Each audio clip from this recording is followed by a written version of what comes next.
লাল colour না পড়ার পর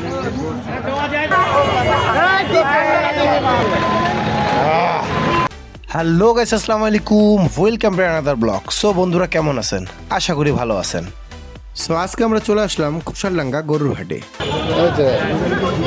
যেহেতু গতকাল বৃষ্টি হয়েছে তাই হাটের চারপাশে কাদা আর কাদা অবস্থা। গরুর হাটে কখন যে লাভ মারে তা ঠিক নেই।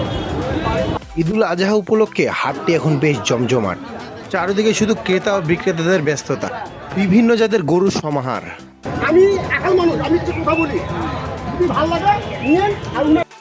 অবশ্য আমরা ফ্যামিলি, ছোট বড় ভাই, মামা, পরিবারের অন্যান্য সদস্য নিয়ে একসাথে হাটে এসেছি। ঈদের গরু হাট শুধু কেনাবেচার জায়গা নয়, এটি এক ধরনের আনন্দ ও মিলন মেলা বলা যায়।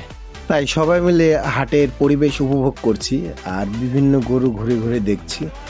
আর এদিকে দেখছি ক্যামেরাম্যানও আসছে, যে সাংবাদিক হতে পারে সে একজন, বা কোনো ইউটিউবার হতে পারে।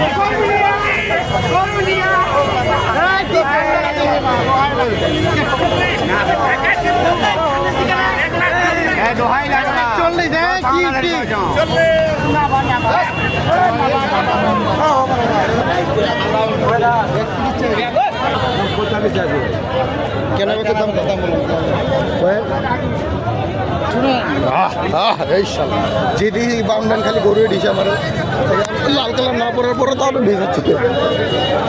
31-এর নিচে ছাড়ে না। এর সাথে কি এসি আর ওয়াইফাই ফ্রি নাকি? যত সময় যাচ্ছে ততই হাটের ভিড় বাড়ছে। একদিকে মানুষ আসছে, অন্যদিকে আসছে নতুন নতুন গরু। চারপাশে দরদাম আর কেনা বেচার ব্যস্ততা, সব মিলে খুশালডাঙ্গা গরুর হাট এখন পুরোপুরি জমজমাট হয়ে উঠেছে। গরুর হাটে আসে নিজেকে গরু মনে হচ্ছে।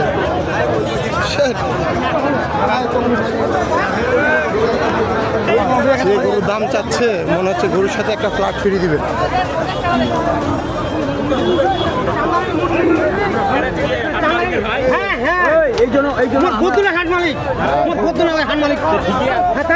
খেপিয়েন না, খেপিলেই সমস্যা।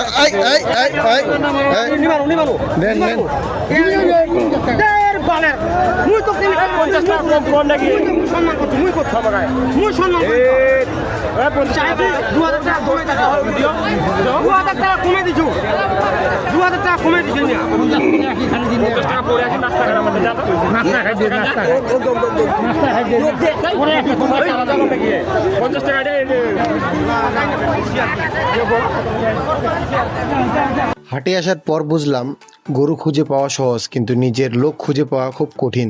তাই নিরাপত্তার স্বার্থে আমি এখন উঁচু জায়গায় দাঁড়িয়ে আছি, যেন হারিয়ে গেলে অত্যন্ত আমাকে খুঁজে পাওয়া যায়।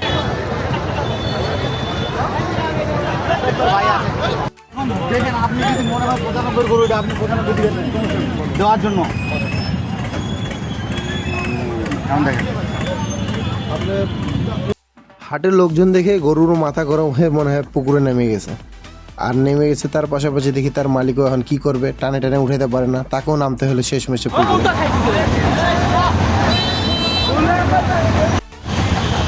সেলুনে ওর একটু সাইজ করে দেন।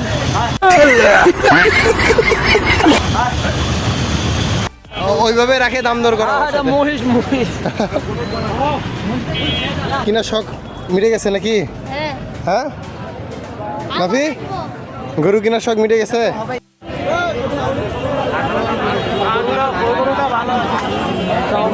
অনেকক্ষণ হাঁটাহাঁটি করার পর কেয়ার করার পরে পাশে স্কুলে আসে বসলাম, একটু রেস্ট নিলাম। এদিকে হাঁটে হাঁটে অবস্থা খারাপ, গরু পাচ্ছি না আর বলে ব্যায়াম করি। অবশেষে গরু পেলাম, হালকা নাস্তা পানি করে এবার যাওয়ার পালা। আজকের ব্লগটি এই পর্যন্তই। সকলে ভালো থাকেন, সুস্থ থাকেন, দেখা হবে এক নতুন ব্লগে। আসসালামু আলাইকুম।